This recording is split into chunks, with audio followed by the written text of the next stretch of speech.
বিটিচিত স্বাভাৱিকভাৱে বিজেপিৰ এটা জনসমৰ্থন বহুত বাঢ়িছে। যোৱাবাৰো মই বিটিচিত প্ৰায়কেইটা সমষ্টিতে মই নিৰ্বাচনী প্ৰচাৰ চলাইছিলোঁ, কিন্তু এইবাৰ আমাৰ কাৰ্যকৰ্তাও বাঢ়িছে, ৰাইজৰ সমৰ্থনো বাঢ়িছে। কিন্তু ইলেকশ্যনেই আজিয়ে কিবা এটা ইলেকশ্যনৰ কথা ক'ব নোৱাৰি, কিন্তু যোৱা মাহত মই ওদালগুৰিত আহিছিলোঁ। গোটেই ওদালগুৰি জিলাৰ ইমান মানুহ হৈছে। আজি অকল দুটা পৰিষদীয় সমষ্টিত ইমান মানুহ হৈছে। গতিকে আপোনালোকে নিজে বুজি পাব। আৰু আজি গৰম কিমান, তাৰ মাজতো ৰাইজটো উঠি যোৱা নাই। গতিকে মই ভাবোঁ যে ৰাইজৰ বিজেপিৰ প্ৰতি এটা আকৰ্ষণ আছে, মৰম আছে, কিন্তু নিৰ্বাচনলৈকে বহুত সময় আছে, এতিয়াও 1.5 মাহ আছে। গতিকে আজিয়ে কিবা এটা কথা ক'ব নোৱাৰি, সময় আহক। আমি মোৰ আৰু কালি কোকৰাঝাৰত 2খন মিটিং, পিছত আৰু 2খন, মোৰ 2 দিন আৰু কোকৰাঝাৰত যাবলগীয়া আছে। তাৰ পিছতে আমি এটা আন্দাজ কৰিব পাৰিম যে কিমান সমষ্টিত আমি খেলিব পাৰিম। য'ত আমি 3য় স্থানত থাকিম তাতে আমি ইলেকশ্যন নেখেলোঁ, কাৰণ 3য় স্থানত থাকিবৰ কাৰণেতো ইলেকশ্যন খেলি লাভ নাই। য'ত 1ম আৰু 2য় স্থানত আমি থাকিম তাত আমি ইলেকশ্যন উঠিম। ভিচিডিচিৰ ক্ষেত্ৰত যোৱাবাৰো কোৱা হৈছিলে যে ভিচিডিচি ইলেকশ্যন হ'ব, কিন্তু এতিয়াও আমাৰ যি পৌৰসভা আছে সেইবিলাকত ইলেকশ্যন ভিচিডিচিৰ ইলেকশ্যন নোহোৱা কাৰণে ইয়াতে চৰকাৰ আৰু ৰাইজৰ মাজত এটা প্ৰাচীৰ এখন সৃষ্টি হৈছে। কোকৰাঝাৰৰ পৰা বস্তুটো ভিচিডিচিক দি দিয়ে, ভিচিডিচিয়ে ৰাইজক নিদিয়ে। গোটেইকেইখন মিটিঙত ভিচিডিচিৰ কথা ক'লেই ৰাইজৰ অসন্তুষ্টিটো সম্পূৰ্ণভাৱে প্ৰমাণ হয়। সকলো ৰাইজে কৈ আছে যে বস্তুটো ঠিক চেপত নাই।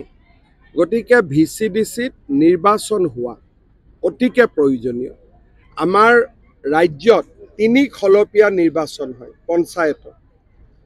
গতিকে ভিচিডিচিত যদি ইলেকশ্যন নহয়, তেতিয়াহ'লে বিটিআৰৰ চৰকাৰে বহুত চেষ্টা কৰিলেও বিটিআৰৰ ৰাইজৰ পৰিৱৰ্তন আনিব নোৱাৰিব। সদায় ৰাইজৰ মনত এটা অসন্তুষ্টি থাকিব।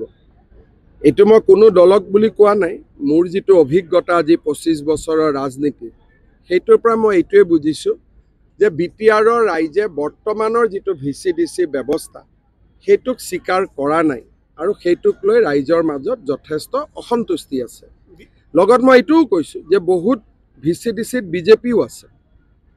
গতিকে এইটো মই অৰাজনৈতিক কৈছোঁ, এইটো নহয় যে মোৰ ভিচিডিচি কেইটা ভাল, বেলেগৰ কেইটা বেয়া। ব্যৱস্থাটোৱেই ঠিক নহয়, তেনেকুৱা কথা একো নাই। 6 শিডিউলততো 125তম সংবিধান সংশোধনীত আমি ভিচিডিচিত ইলেকশ্যনৰ ব্যৱস্থাটো আনিছোঁ, আৰু সেইটো বিটিআৰে পৰিচালনা কৰিব, ৰাজ্য চৰকাৰে পৰিচালনা নকৰে। কিন্তু ইলেকশ্যনৰ সম্পূৰ্ণ ব্যৱস্থা আছে। চৰকাৰ আহিলে ছাৰ, বিজেপি চৰকাৰ আহিলে ভিচিডিচি ইলেকশ্যন নিশ্চয় হ'ব, একদম 100% হ'ব। নামটো অলপ বদলাই দিম যাতে পুৰণা হেৰি এটা নাথাকে, আৰু অলপমান ইলেকশ্যনৰ লগত অলপ নতুনত্বও আনিম। গাঁও সভাৰ পৰা জিলালৈকে, যেনেকৈ গাঁৱত গাঁও পঞ্চায়ত, আঞ্চলিক জিলা পৰিষদ, প্ৰথম বিটিআৰৰ তলত জিলা ভিচিডিচি, আঞ্চলিক ভিচিডিচি, গাঁও। শান্তি আহিছে, ইয়াত কোনো বদলি বুলি কৈ আছে, উন্নয়ন যথেষ্ট হৈছে, মানুহে হৈ পৰিছে আহিবলৈ, ৰাস্তা ঘাটো আনকি নাছিলে। বিটিআৰত যোৱা 5 বছৰত অকল ময়ে 1200 কোটি টকা দিছোঁ ৰাস্তা বনাবৰ কাৰণে, বিটিআৰৰ বাজেটৰ উপৰিও।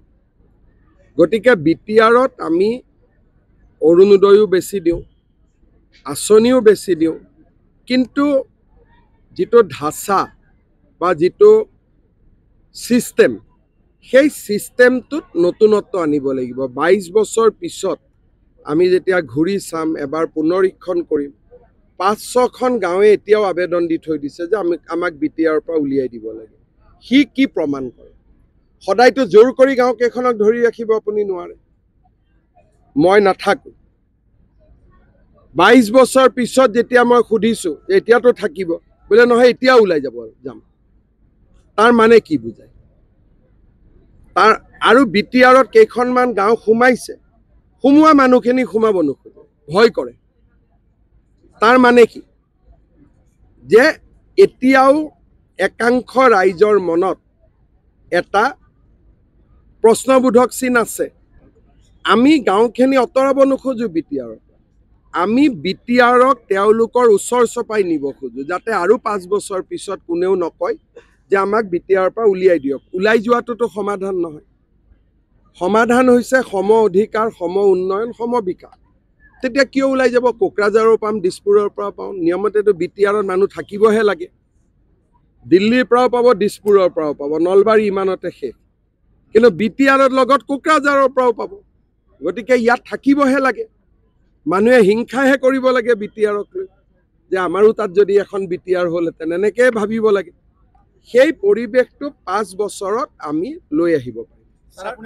আপুনি কষ্ট কৰি আছে BTR লৈ, কিন্তু তাৰ মাজতে আপোনালোকৰ অৰূপ দে তেখেতে কিন্তু বিতৰ্কিত মন্তব্য কৰিছে। এইটো ঘটনাটো হ'ল যে অলপ অৰূপ দেক মানুহে বেছিকৈ চকু দিয়ে। বালটোতো হিন্দীত কোনো বেয়া শব্দ নহয়। হিন্দীত বাল মানে চুলি। এতিয়া সেই কথাটোত পকোৱাৰ কি প্ৰয়োজন আছে কওকচোন? তেওঁ হিন্দীতে, ময়ো যদি হিন্দীতে ভাষণ দিওঁ, ময়ো বাল বুলিয়ে ক'ম। আৰু অসমীয়াত ভাষণ দিলে চুলি বুলি ক'ম, বঙালীত ভাষণ দিলে চুল বুলি ক'ম। এতিয়া ভাষাটোক কেইদিনমান আগতে মই অসমৰ চুতীয়া সম্প্ৰদায়ৰ ওপৰত এটা টুইট দিছিলোঁ। হিন্দী বলয় বা দিল্লীৰ মানুহবিলাকে মোক ক'লে, তই কাক কেনেকৈ গালি দিছ? কিন্তু চুতীয়াটো অসমৰ আটাইতকৈ খিলঞ্জীয়া জনগোষ্ঠী। গতিকে প্ৰত্যেকটো ভাষাৰ, প্ৰত্যেকটো সংস্কৃতি বেলেগ বেলেগ। আমি যেতিয়া জানো তেওঁ মিনিং কৰি কোৱা নাই, তেওঁ এটা হিন্দীত ভাষণ দিয়াৰ কাৰণে শব্দটো কৈছে, সেইটোতো ৰাজনীতি হ'ব নালাগে। অৰূপ দেৰ বেয়া কথাটোক মই বেয়া বুলি কওঁ, আৰু অৰূপ দেক মই ৰাজহুৱাভাৱেও বহুতবাৰ সমালোচনা কৰিছোঁ। কিন্তু এই ভাষণটো মই শুনিছোঁ, এইটোত কোনো ভুলটো নাই। আৰু তেওঁ লগে লগে কৈছে বাল মানে চুল। আপোনালোকে ভিডিঅ'টোত শুনিব পাৰে। কংগ্ৰেছ সোমাব লাগে, তেতিয়া কংগ্ৰেছে বুজি পাব যে আমাৰ দিনত আমি একোৱেই নকৰিলোঁ, আজি BTADত ইমান পৰিৱৰ্তন। কংগ্ৰেছৰ দিনতে BTADত সাম্প্ৰদায়িক সংঘৰ্ষ হৈছিল, গোষ্ঠীগত সংঘৰ্ষ হৈছিলে। আজি আমি কেনেকুৱা সুন্দৰ BTAD বনাইছোঁ বা আৰু বনাব খুজিম। কংগ্ৰেছে ইয়াত আহি নিজে দেখা পাব আৰু নিজৰ পুৰণা ভুলবিলাকৰ প্ৰায়চিত্ত কৰিব।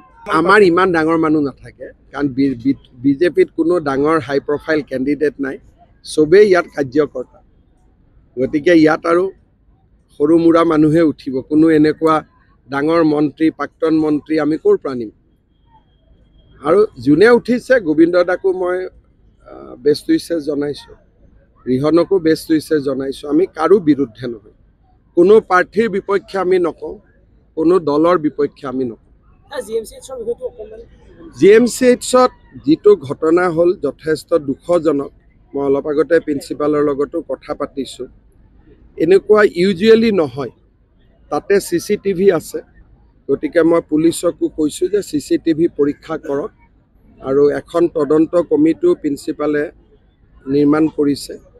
আৰু যিটো সন্তান কেঁচুৱা আমাৰ মাজৰ পৰা আঁতৰি গ'ল, আমিতো উভতাই দিব নোৱাৰোঁ, কিন্তু পিতৃ মাতৃক যেনেদৰে সান্তনা দিব পাৰোঁ মই চেষ্টা কৰিম। আৰু বিষয়টো সঁচাকৈয়ে দুখদায়ক, বেদনাদায়ক। আৰু মই 5 নৈৰ পৰা গাড়ীত আহোঁতে সেইটোকে কথা পাতি আহি আছিলোঁ প্ৰিন্সিপালৰ লগত। তেওঁ ক'লে কোনো বেছি পেচেণ্টো নাছিল বিচনাখনত, কেনেকৈ পৰি গ'ল তেওঁলোকেও অলপ আচৰিত হৈছে। আৰু বোলে বহুতকেইটা বাচ্চা আছে পৰি গৈছে, তেতিয়া বুজি পায়। তাতে 26টা বাচ্চাই আছিলে, গতিকে বেছিও নাছিলে। তথাপিতো কাৰো কথাক বিশ্বাস কৰিব নোৱাৰি। আমি পুলিচ কমিশ্যনাৰক কৈছোঁ যে CCTV চাই অনুসন্ধান কৰক, যদি কোনোবাই কাৰোবাৰ দায়িত্ব ভাল কৰি নকৰাৰ কাৰণে ঘটনা হ'ল, তেতিয়াহ'লে আমি কঠোৰ ব্যৱস্থা গ্ৰহণ কৰিম। আৰু গধূলি মই গৈ নিজেও প্ৰিন্সিপালৰ লগত আৰু এবাৰ কথা পাতিম। এতিয়াতো ফোনত পাতিছোঁ, তাতে গৈ ফেচ টু ফেচ পাতি ল'ম।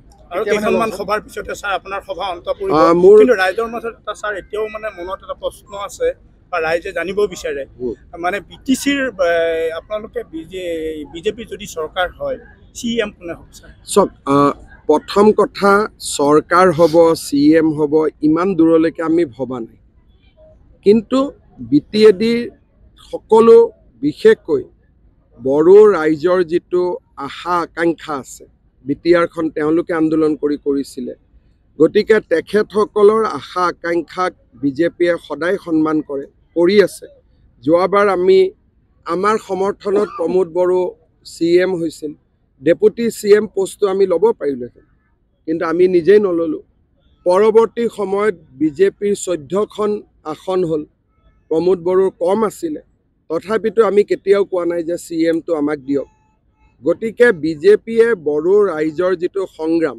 তাক সমৰ্থন কৰে কিন্তু লগত এটা কথাও আমি ক'ম যে BTR যদি সফল হ'ব লাগে তেতিয়াহ'লে 26টা জনগোষ্ঠীক আমি একেলগে একে সমান চকুৰে চাব লাগিব দেউতাকে যদি 5টা ল'ৰাক বেলেগে বেলেগে চায় সেই ঘৰখনত কেতিয়াও উন্নতি নহয় দেউতাকে যেতিয়া নিজৰ 5টা ল'ৰাকে 5টা বুলি কিয় কৈছোঁ আমি 5টা ভাই আছিলোঁ মোৰ বাবাই যদি আমাৰ 5টাক এটাক স্কুলত পঠালেহেঁতেন এটাক নপঠালেহেঁতেন তেতিয়াহ'লে আজি হয়তো আমি গোটেইকেইটা ভৰিৰ ওপৰত থিয় হ'ব নোৱাৰিলোহেঁতেন সেইকাৰণে দেউতাকৰ দায়িত্ব ডাঙৰ ভায়েকজনৰ দায়িত্ব যে সকলোৱে যাতে ঘৰখনত সমান অধিকাৰ পায় সমান উন্নয়ন পায় সেইকাৰণে আমি 26টা জনগোষ্ঠীৰ সম অধিকাৰৰ বাবে আমি কাম কৰিম আৰু বড়ো ৰাইজৰ যি আশা আকাংক্ষা তাক বিজেপিয়ে সদায় সন্মান জনায় কেতিয়া ছাৰ কৰিব তালিকা এতিয়া ইলেকশ্যনে ঘোষণা কৰা নাই হাগ্ৰামাই আগতীয়াকৈ ঘোষণা কৰিলে কাৰণে তালিকা কিন্তু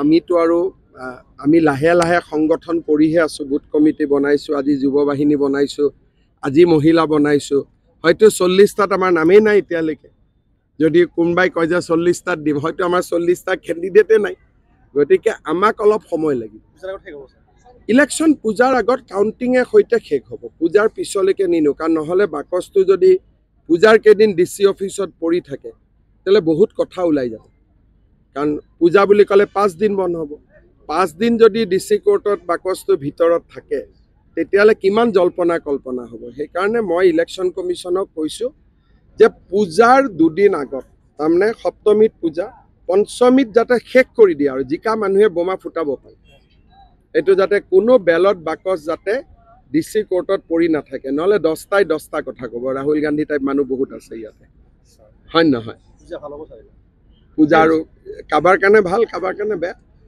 ঠিক আছে থেংক ইউ ছাৰ